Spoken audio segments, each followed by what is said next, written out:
You are listening to the Practicing the Art of Small Business podcast with Shannyn Merlo and Julie Parker. Enjoy this conversation about business, leadership, and the self-awareness journey to great success.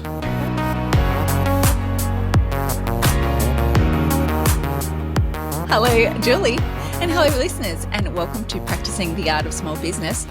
It is episode number 61. It has been a little while since our last episode, Julie. I'm taking the blame for it. How are you? Oh, you should not take the blame for it. Oh, because really? my internet's been terrible. Oh, it has been. It has been. Yeah. This is both of our faults. I'm not going to claim it all, but it's both of our faults. Thank you for that. I feel like it was my fault, mostly probably because when you came on and your internet was bad, I was like, oh, good. I don't think I have you. Not that, listeners, not that we don't absolutely love recording the podcast. Oh, we do enjoy it immensely. This is the thing. But we're both very much go with the flow approach to it all. Yeah. Which is all good. Yeah. Well, I don't feel like going with the flow today, Julie. I have a plan. Ooh, tell me your plan. Well, I have a plan in place because one thing that I've become aware of is that I like to do plans. Mm-hmm. You do. Actually, I do. Our last episode was creating a goals plan, actually, I think. Let me have a look. It was. We had tripwires and all sorts of things in our goals. You're right. So check out episode number 61. Well, I do like a plan, and I like planning plans. And the reason for that is it's a bit of a strength of mine, as it turns out. And it had me, I know, shock. And so it made me think that maybe we should do a little episode about whether you should play to your strengths.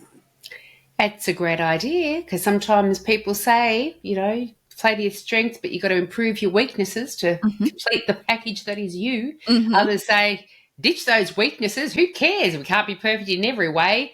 Get other people to fulfill those voids within our performance. Well, that Good sounds topic. that sounds like the end of our podcast. That was quick. We've become quite efficient with these, haven't we? Yeah, no more long format podcasts. No, we're getting straight to the point. My belt tip has died, so But you're right. And although I framed it as a question, should you play to your strengths, I'm sure that we will spend a moment challenging that concept. But I'm in a bit of a frame at the moment where when we play to our strengths, so I'm very biased in this discussion, and I make no apologies for that.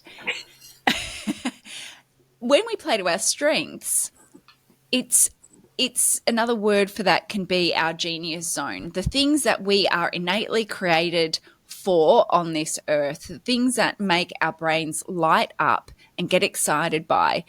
If we can do more of that, then work and life becomes easier.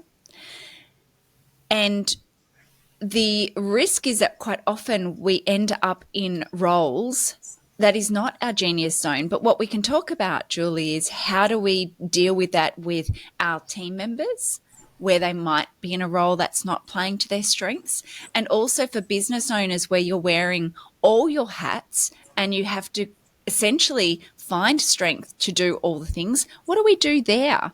And that is probably particularly in the field of leadership and dealing with humans. That can be not a strength for lots of people, especially people who are probably more systemic in their thinking, like think of systems and not people within the systems. That can be a blind spot for certain styles of people. And so that's what I thought we could flesh out in a little bit more detail. It's already got me excited, Shannyn. You think it's a bit of a service level topic, and then the more you talk about it, I'm like, oh man, this is going to be really exciting. I'm excited. I'm excited that you're excited. So as I was going through my little preamble, what do you think? What are your thoughts?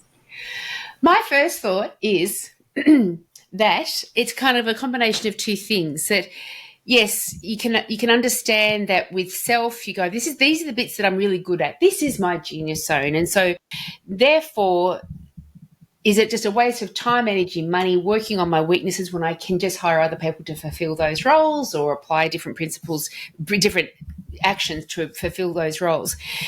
And I agree that I've heard a lot about genius zone, and this is where we feel like, and this is, Charles Covess, my magnificent husband, will talk about that's what you're passionate about. When you are working in accordance with what you're passionate about, then that you are working in genius zone. But I have recently come across, through Charles Covess actually, a woman named Ortal Green, and just right beside me, I have her book here. Think Unique, Raising a Successful Innovative Child. Not that I have either a stupid child or a child at all, but this just happens to be her book, and I'm very interested in her work. So she talks about, and certainly Buckminster Fuller, who Charles speaks about a lot. You would have heard him speak about Buckminster Fuller. I have heard you speak about Buckminster Fuller. He was a brilliant man, American man. He died in the 1980s at the age of 83 or 93 or something. But during his life, he was so brilliant, inventor, philosopher, all the things, so brilliant, he was awarded 43 honorary doctorates. 43 of them. Nobody else would ever have been awarded that many honorary doctorates just from sheer brilliance. And he has said that all children, we all are born geniuses. We are de-geniused through our upbringing, schooling, working, all the things. And Ortal Green's work is really, I don't know if it's based around what Buckminster Fuller said, but it's certainly based around studies that prove that we are born geniuses. And when you keep tracking these children's problem-solving skills, for example, their creative and innovative mindset, as they grow older, then the percentage of them that are considered in genius zone. So that's actually you are thinking like a genius. That's reduces down dramatically, and by the time we've hit adulthood, there's like only 3% that are considered geniuses. So I'm looking forward to reading the book. I haven't read it yet, but it did make me, all of that, what you've said has tapped me into that space of what strengths are ever born into us? What are we born with? Or were we born with the genius of many, many, many things, and they have been kind of bred out of us? They've been raised out of us through our. I'm saying raised out of us because during us being raised, it has been beaten out of us. And so, how much of what we consider strengths, what we consider weaknesses, are indeed that. I'm maybe going way too deep here. And so we have to start with awareness of self. So really rediscovering who we are, what we're good at, what we enjoy, all the things, because quite often we can find ourselves in positions where we say, well, this is my work. This is the areas that I'm really good at. And I've done it for years and years and I've got mastery in it. So therefore I think I'm working towards my strengths. But maybe genius zone is maybe a little bit different. Maybe that's not, you're not only just working to your strengths, you're working to what you're passionate about. You're working within that, very innovative, creative space because that part hasn't been beaten out of you. I don't know. Interesting. Well, I guess I believe you are absolutely right in that we have talents within us that are not nurtured as children, and certainly also not nurtured in workplaces. I think workplaces have a role to play in helping to foster people's growth. But maybe it's an Australian thing, maybe it's just the way that we work, maybe it's that education system where that old adage, what do they say? If we judged a fish by its ability to climb a tree, we'd always think that the fish was stupid. I have heard that. It's very good. Yeah, it's a quote by someone very smart. I'm sure we can look that up. But that whole idea of that within a school system, we're often judging children on the basis of a certain system of what education deems as important. So a child who's not strong in English skills or math skills, although we need to be fostering that because that's kind of how you start off in life. If a child just focused on doing their creative skills and their creative problem solving, or their people skills and their communication skills with working with people, then if we focused on that, then we would be like, this person is brilliant. This child is brilliant. But we try and bring people into this narrow frame of what we think is important for knowledge and for genius, you know, and kind of, for those who are not watching us, I'm doing signal. It's like she's directing an airplane into the hole, you know. It's this way, this way. This way, this way, this way. It's not great for listening, I've got to be honest. But my brain just doesn't seem to want to find the words. So if you're really confused and really on board of what you're trying to work out what I'm trying to say, just pop over to YouTube and watch the video, because it'll make more sense with the hand movements. But I guess the idea also is that, okay, well, we in this podcast today cannot change the education system, and we cannot change the moral fabric of what we deem to be important in this world. That's next episode, yes. We'll work through it as we go. But what we can do is make a determination of, well, what do we do now? And in workplaces, what do we do to say, how do we foster greater genius within our teams, or finding our genius within ourselves? Question, do you think it's a workplace's responsibility to help someone find their genius zone? I think it depends. Okay. McDonald's, not so much. Hey. We need a burger flipper. You know, your genius zone maybe somewhere else, or maybe hidden, not our role. But certainly in some situations, if you had the capabilities to be offering that, then you could become richer because of it as an organisation. You know, I think about, you mentioned before that when you become a business owner, you really need to all of a sudden become strong in all areas. And I think that what that's taught me is that, yes, I possibly felt that I had certain strengths in some areas, which is why I became an entrepreneur. I thought I had strengths in aligning a team behind, a dental team behind a goal, and managing patient care and experience to be fantastic. And so I felt like that was my strength, because my work was all around that and I really enjoy it and things. But of course, becoming a business owner, you need to know marketing and bookkeeping and promotion and all the things in the world, website design and click funnels. And oh my God, there's just so much. And all of these things were weaknesses, but then the more time and energy you spend in learning how to do them, you build up great competence in them. And in some areas, you possibly master them. I don't know if you ever master marketing, but you master certain things. And so you can start to adopt under your banner a whole bunch of strengths that you didn't have to start off with. And so I think from a workplace perspective, depending on your particular workplace, it's a wonderful thing to be able to have a group of people that just possibly are given the opportunity to collect more things under their strengths banner.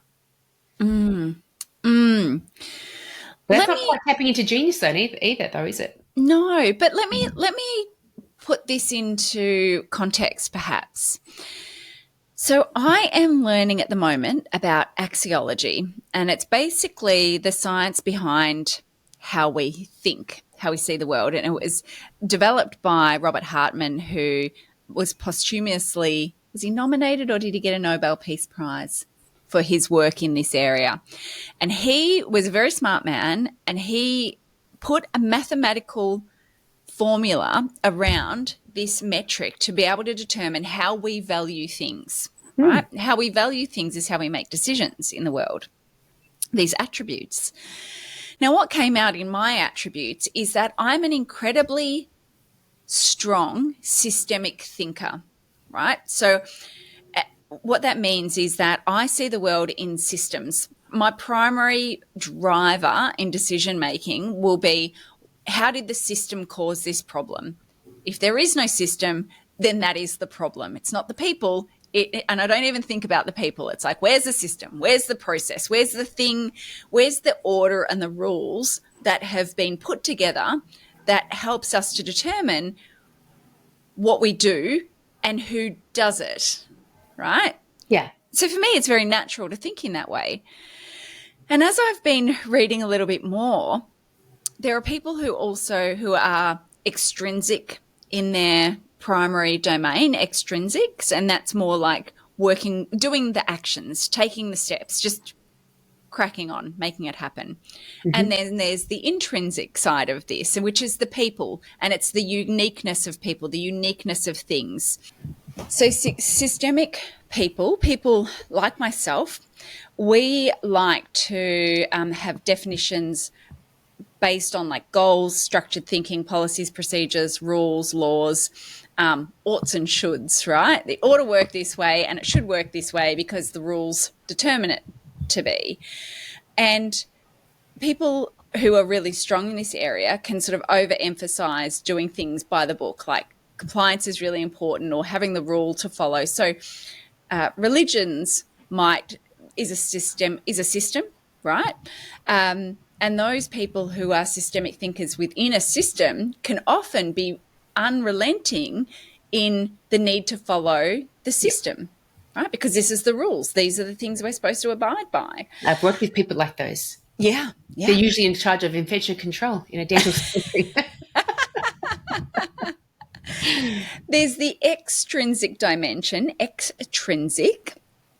And the idea is that the extrinsic dimension is it's practical thinking and includes elements of the material world and comparisons between good and better and things like that. So it's about context. It's about comparing value.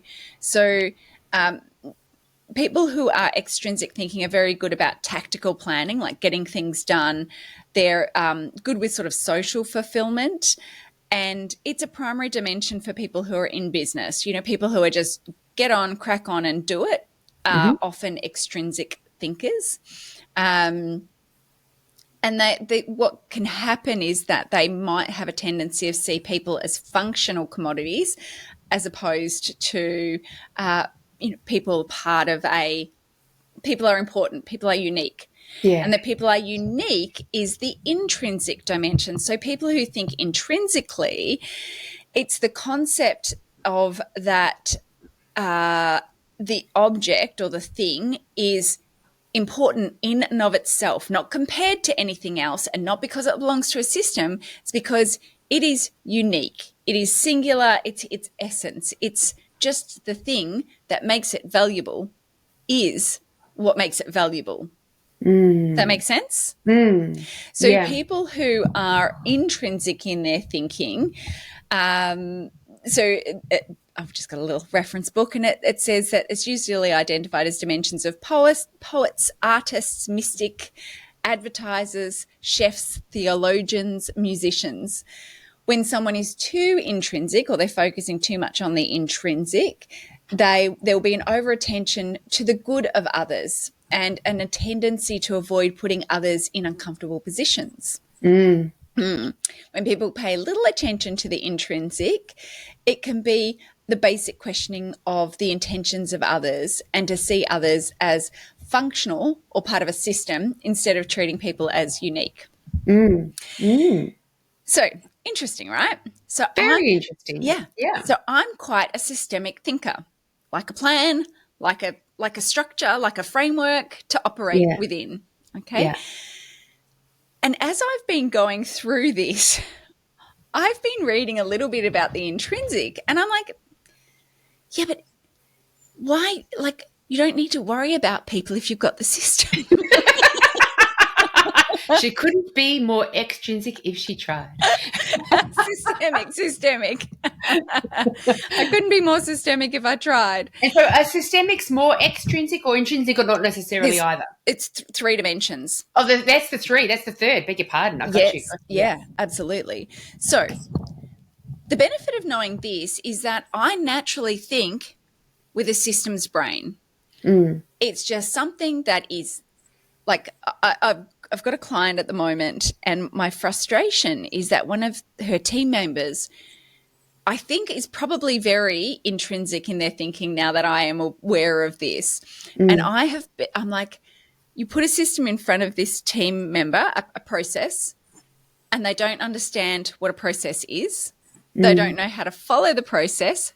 they don't follow the process, and it's very in a process-driven role, it's very frustrating. I'm like, how do you not know this, right? And certainly my experience with dental teams, there are some people that just don't follow the process. And if you feel like, doesn't matter how I say it or ask them of it or train them in it or whatever, it just doesn't seem to work.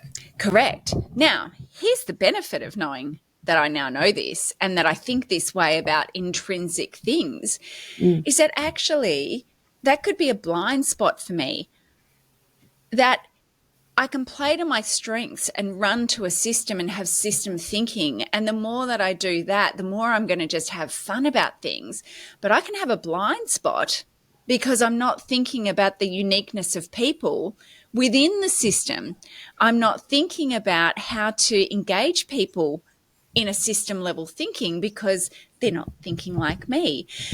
So likewise, we can often, if we put someone who is, let's say, an extrinsic person who's really focused on the extrinsic value of things, we put them in a role where they need to be super creative and super encouraging of the uniqueness of others, well, they're not going to have a great time. Be frustrated. Correct. Yeah. Correct. Now, it's not to say, so there's this idea that you obviously, whenever you become aware of your strengths and challenges, you can do things to improve them. I think what it's about is being aware that you can have these blind spots because it's not how you naturally think. So you can play to your strengths, but to be aware of where those, not so much a weakness, but actually it can be just a complete blind spot. You can be unaware that you are not, you can be unaware that you're not aware, that is unaware. You can be unaware. You can become aware of what you were previously unaware about, yeah. Yeah, but in a blind spot, it's a case of kind of going, well, I'm just not even seeing it. Because that which is undiscovered, the blind spot, equals frustration. Mm-hmm. And so that self-awareness around these sort of profiles are great. I mean, obviously fantastic in recruitment. This is the kind of the responsibilities of the role. So let's make sure we're hiring the right systematic, extrinsic or intrinsic style into the role. Correct. And when we are creating projects, make sure that we're getting those right mindsets involved. But yet again, it's like what the personality profiling does. It doesn't mean you're right or you're wrong, or you've got a strength or you've got a weakness. Just recognize where your strength is, and then when you are working with others and you feel that element of frustration, you've got somewhere to go to help you understand why that's the case. And when we understand the why, we embrace it. We stop fighting against it all the time. You're absolutely right. You're absolutely right. And that's really the point, I think, of a lot of these assessments is when we come to realize that we are unique in the way that we see the world. See, look at my intrinsic way of thinking. When we realize that each person has a genius zone, and that genius zone is going to be different to my genius zone. But if I can become aware of where I'm not great and where you are great, and I'm willing to actually help you to do more of where you're great, then you're going to have more fun. I'm going to appreciate you for your uniqueness more. And then we're all going to just hold hands and sing Kumbaya and world peace will be established. I like it. That's right. That's right. Peace across the lands. And I think that's it too, to recognise that when you do pay attention to this aspect of your team, if you do hire a team and you've got the capacity to do that, then your individual team members are contributing more happily, more positively, more profoundly, and appreciating the contribution of each other, being very grateful for that. And then you've got that real synergy going. Yes, absolutely. I kind of want to go back and ask the question about weaknesses and should I work on my weaknesses? Do you want me to answer that question, whether I think you should work on your weaknesses?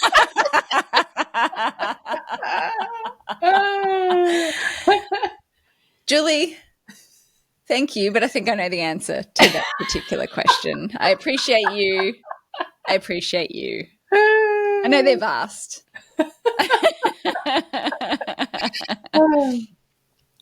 So back a few minutes ago, you were talking about business owners and kind of as you go through the journey, you learn and you step up to it.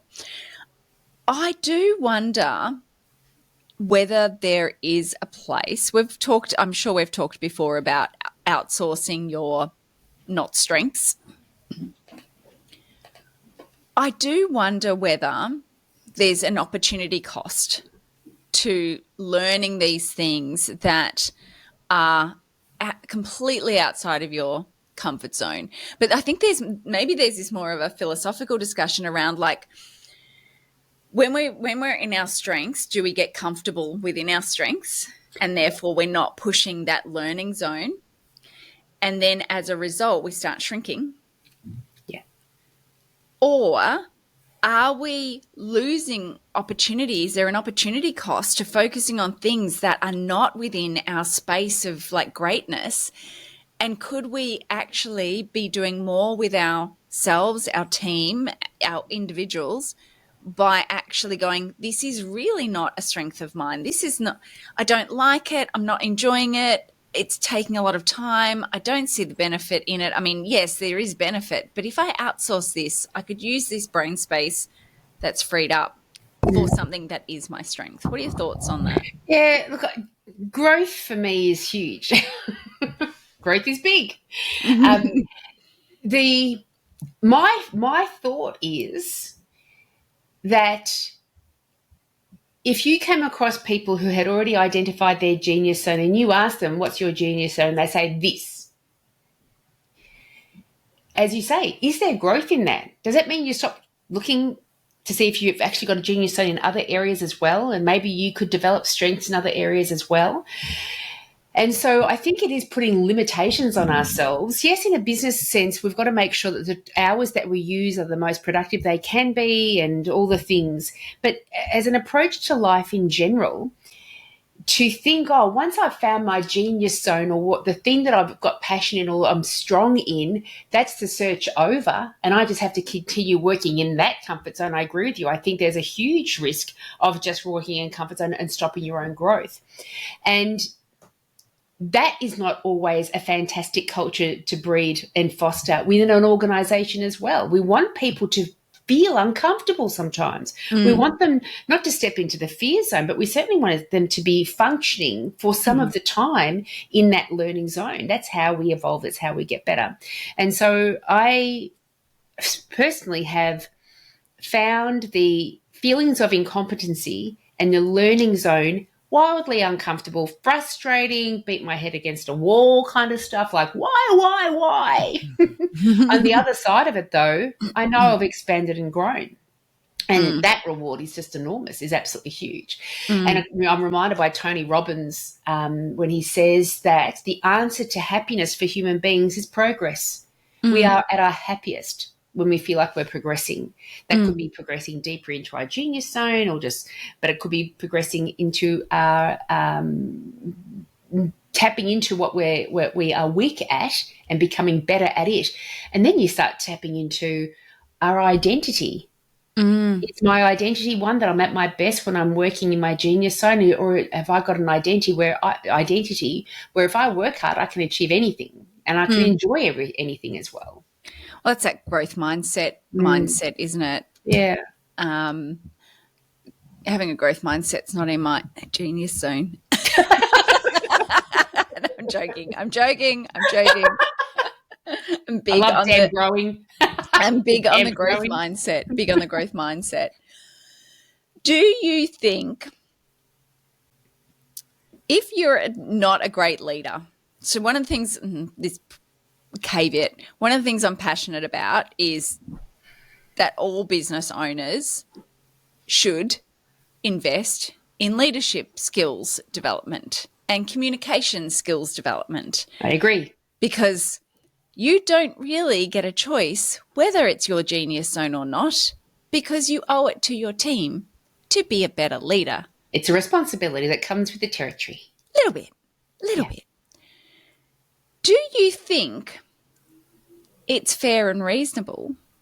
This is just a pondering question. That if you know that it's not something you enjoy, you're not really into people, you find leadership difficult and challenging, do you think it's fair that as soon as practically possible, you bring in another level, a leader, someone who people can come to, where leadership is a strength of theirs. They love working with people. They want to get the best out of people, and it is their genius zone. Is it fair to acknowledge that, do the best you can, but actually handball it as soon as you can? What's your thoughts? Absolutely. Really? Okay. Absolutely. I think, when it's squarely on your shoulders because your organisation is that size, then you must do everything that you can. If you want to achieve the best success that you can, then embrace the fact that dealing with people and managing people and encouraging, creating an environment, being curious about what they need to be successful is crucial. Otherwise, you will be limited in the amount of success that you can achieve. But if it's not something that you enjoy, but you love the space where you're aspiring to these big dreams, or you're creating this magnificent product, or providing this wonderful service, or doing the widget. If your passion is the widget and your genius owns the widget, then when you get big enough, then definitely fulfill that void with someone who just loves dealing with people, for sure. Okay. I have another question. I'm just picking your brain. It's turned into a Pick Julie's Brain session. You're right. Love your brain. You talked about genius being your passion. I want to challenge that just for a second. Okay, good. Yes. Yeah, because maybe they're different things. And my question then is, if they're different, can you sustain yourself of not working in your genius zone but fulfilling a separate passion? Let me give you an example. Okay. So I might be passionate about, I'm coming up with a whole bunch of things, dancing or plants. Which analogy would you like me to use? Let's go with dancing. Dancing. I love plants. I don't know why I chose dancing anyway. I might be super passionate about dancing. Love dancing, all sorts of dance, right?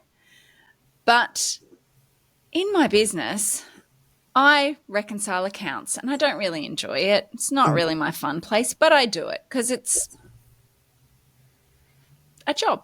Yep. Should I seek my strengths in my job, or just know that I roll into the job? Now, we're not probably talking about business owners here because business owners kind of choose their business to be passionate about, but let's, take it to someone who's not, the buck isn't stopping at them. Roll into work, get paid to do my job so that I can come home and then go out and do my dancing. And that's what drives me and inspires me and excites me. What are your thoughts on this difference between a genius zone and having passion?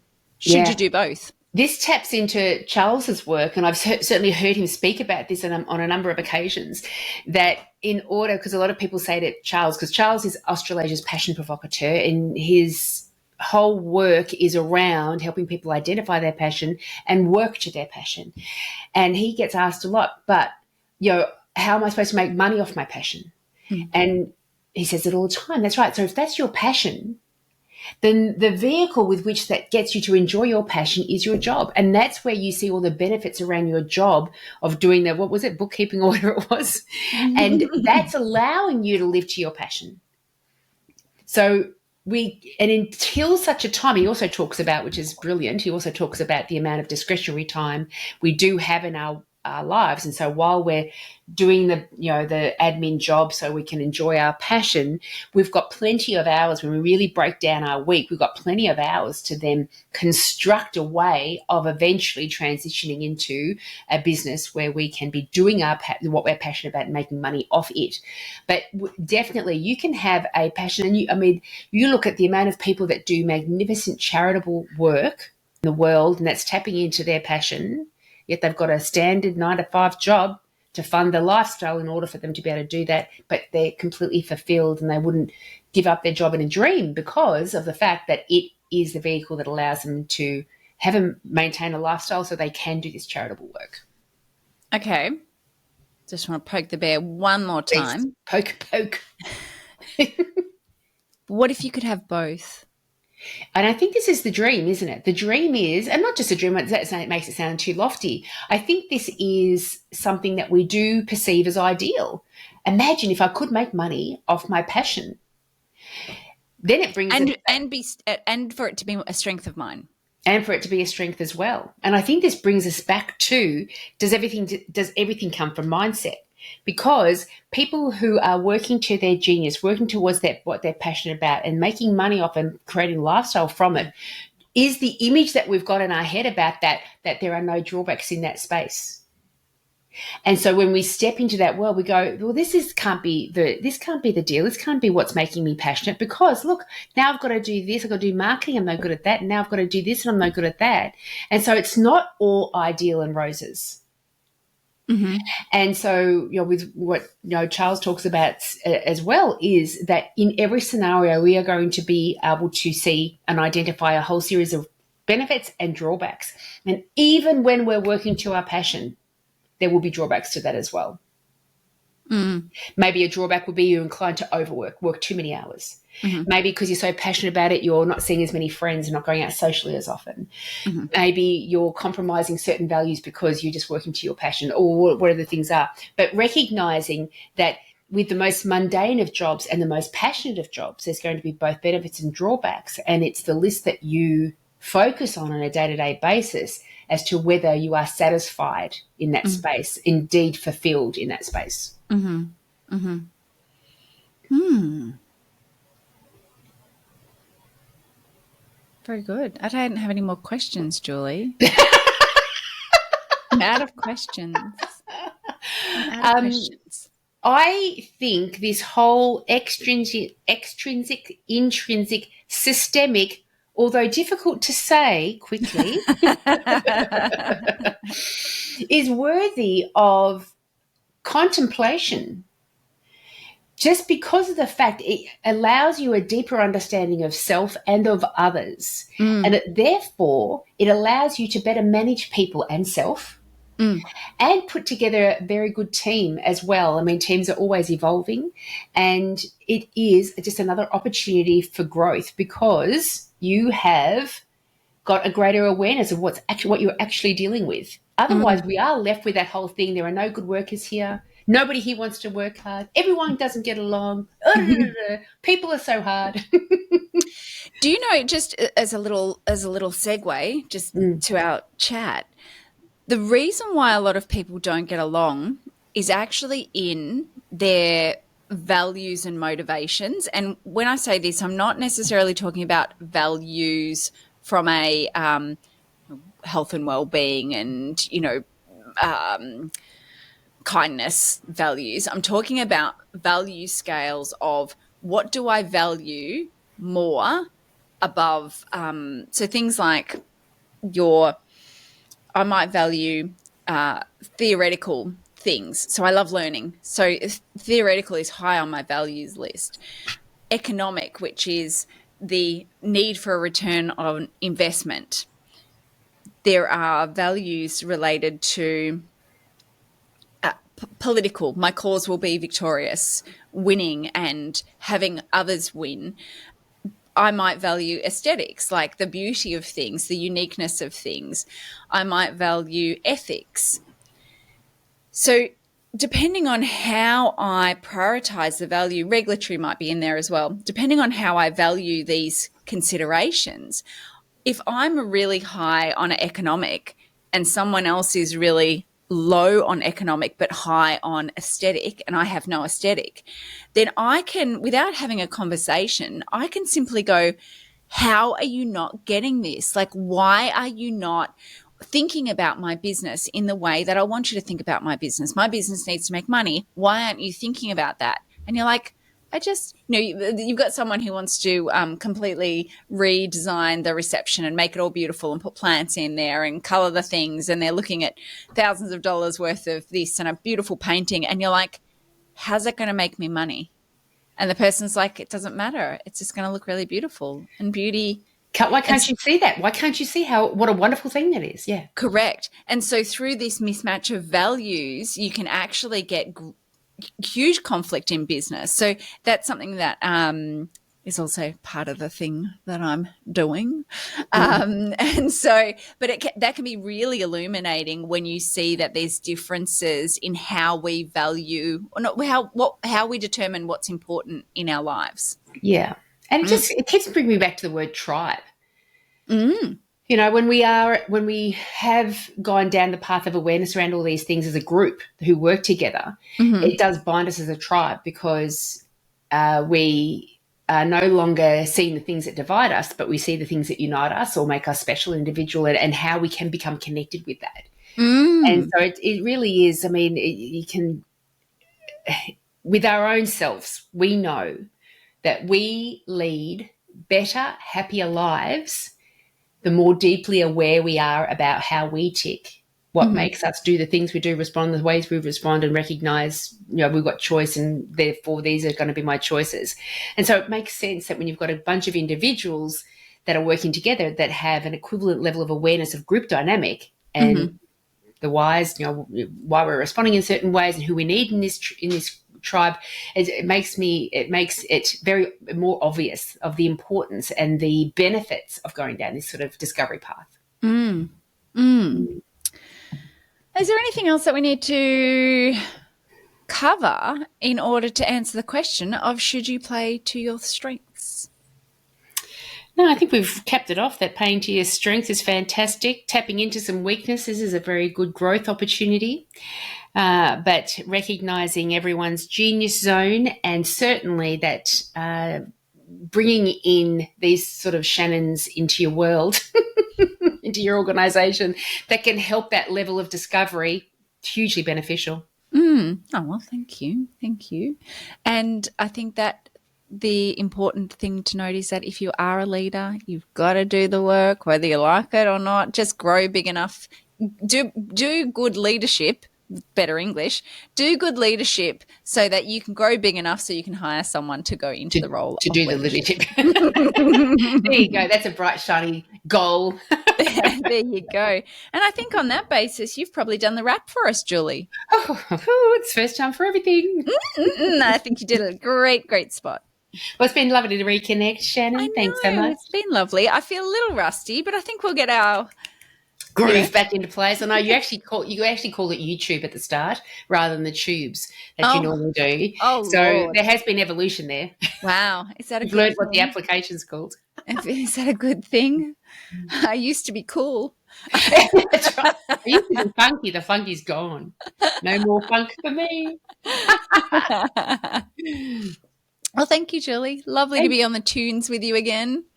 Not the tunes. The shoes you keep it wrong. Now I know I'm old. I was thinking more like these tunes. I don't know. Yeah, that's right. They're audible tunes. Yeah, the audible tunes. Yeah. I'm going to probably sign off after this because speaking is no longer a strength of mine. Somebody else will be here next week. Face there. Have a fantastic afternoon. Thanks. Evening. See you, everybody. Bye.